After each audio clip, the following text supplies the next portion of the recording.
Okay, in this step we're going to talk about the different keyword research tools that you can use to find your ideal keywords. So the first thing people ask about the keywords is, okay, so I have these words, what am I looking for? What are the criteria for selecting the right keywords? The first one is you want to pick keywords that are very, very, very relevant to your business. So for example, if you had a class on, and it was an online class on how to learn to play the piano, how to play the piano online would be a great keyword for you. Piano lessons, however, might not be, because then the people looking for that would be looking for someone personally to give them lessons more than the online. So as you're looking at the keyword, very, very super targeted, as close as possible, because then the people who are typing those things in are going to be more likely to buy your product immediately, because you're very relevant to what they're looking for. You want to look at supply and demand, and we'll go into that a little bit more a little later on in this segment when I show you Google AdWords. But you want to look for keywords that a lot of people are searching for, but not a whole lot of people are buying ads for, because that means that you have a good chance. Like for example, like an example would be like a cake decorating company. So you'd have cake decorating, which would be huge, and a lot of people would be looking for that. However, if I put in a keyword of cake decorating in Albuquerque, you might find out that a lot of people might be looking for it, but fewer people are actually targeting that keyword. And you can also go through related families. I mean, even if you're not in Albuquerque, you could use that as a keyword if your product would help those people. You could also pick different cities. Once you find something that works, try different variations to try and hit with what you're trying to get at. Also, there are different kinds of keywords.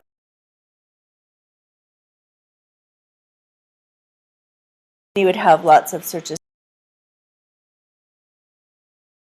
Ice cream, you would have fewer searches for that. And if somebody were really looking for a recipe on how to make chocolate ice cream and they got to your site and it was there, they would be, more likely to purchase it right away. And then there's the long tail, which is how to make chocolate ice cream by hand. And that's very, very specific. And if someone types that in, and if that's what's on your site, you're very likely to have them follow up and take the next step. So then the next question people ask me a lot is, how many keywords? I would have one or two main keywords. I mean, these are your bread and butter keywords that you put in the titles of all of your videos and all of your blogcasts and all of that. And then I would have 10 or so sort of supporting keywords that you can use in the content itself to help support the main primary keyword that you're going for. It's hard to manage more than one or two primary keywords at a time. I know people have these big long lists, but it's hard to track what's effective if you're tracking the effectiveness of keywords versus one or two. And then some of the tools, most people use Google AdWords for their keyword research, and you can either go to adwordsgoogle.com, keyword tool external, using like the link on this PowerPoint, or you could just go to googlekeywords.com and they have a redirect that'll bring you over there. And that's a free service, so that's pretty easy. There's also keyworddiscovery.com and wordtracker.com are also very valid things, and you can get a free trial with them. So you can go ahead and try that out. So next I'm going to show you how to look for keywords using Google AdWords.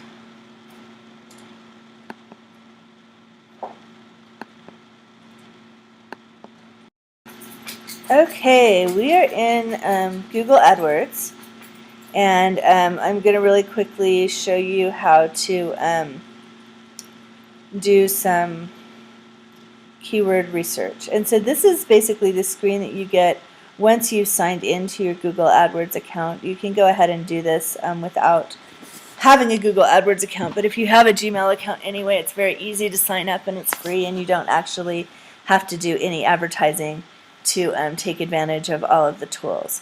So let's start out by doing a quick keyword search for virtual assistant.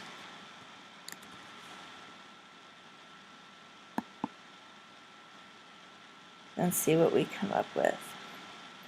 And so for Virtual Assistant, actually has fairly high competition with sort of a moderate number of searches. And if you were to do ads, the cost per click would be $7 per click, but that's not what we're doing here. And so you can go through and look at the different things. What you want, see, this is medium competition, but not very many searches. And this is high competition, but not very many searches, which is really interesting for electronic virtual assistant. What you want is something that is low competition and a fair amount of searches, and there isn't a lot in the virtual assistant keywords. So I'm going to go ahead and try online business support and see what I get by searching that. Okay, so online business support in and of itself is a fair keyword. It has low competition and it has 1,900 monthly searches. So that's, actually not so bad. Online business systems, again, has a lot of searches and it has medium competition. Business IT support, now that is a great keyword. It has very low competition and it has over 246,000 global monthly searches. So if you are inclined to offer Word and Excel and PowerPoint support as part of your virtual assistant business, I think you have a good market there. It's basically what that keyword says. Let's go and look some more. Successful online businesses is pretty good. It's medium with 1,900 searches a month. And then just plain business support, again, is a huge keyword. The competition is pretty low, and it has 250,000 searches every month. So, business support, if you're a virtual assistant, is definitely something that you want to work into your content. Another way to find the keywords is to go off of either your website or a website that pretty closely approximates what you want to do.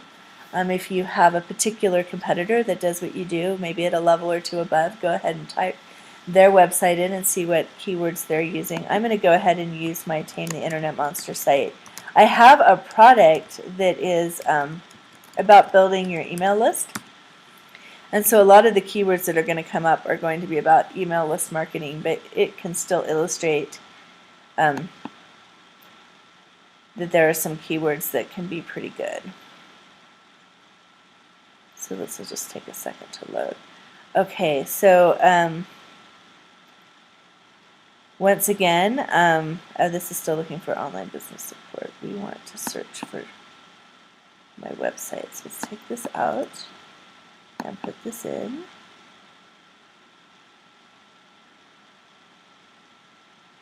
All right. So obviously, how to make money with an email list has very high competition. Make email list, because a lot of people, when they're typing into Google, don't put in the ands and the thes. And so for your keywords, sometimes you want the make email list as one of your keywords. And a way you can do that without making it look like you don't know how to write is to, and the same thing with intentional misspellings as keywords, which is something that's also worth trying, is you can go ahead and put those keywords in the keyword section of your blog where it asks you for keywords that are relevant. You can also use it in descriptions for pictures and things like that, so that those misspelled words don't actually need to be in your content. Now, I need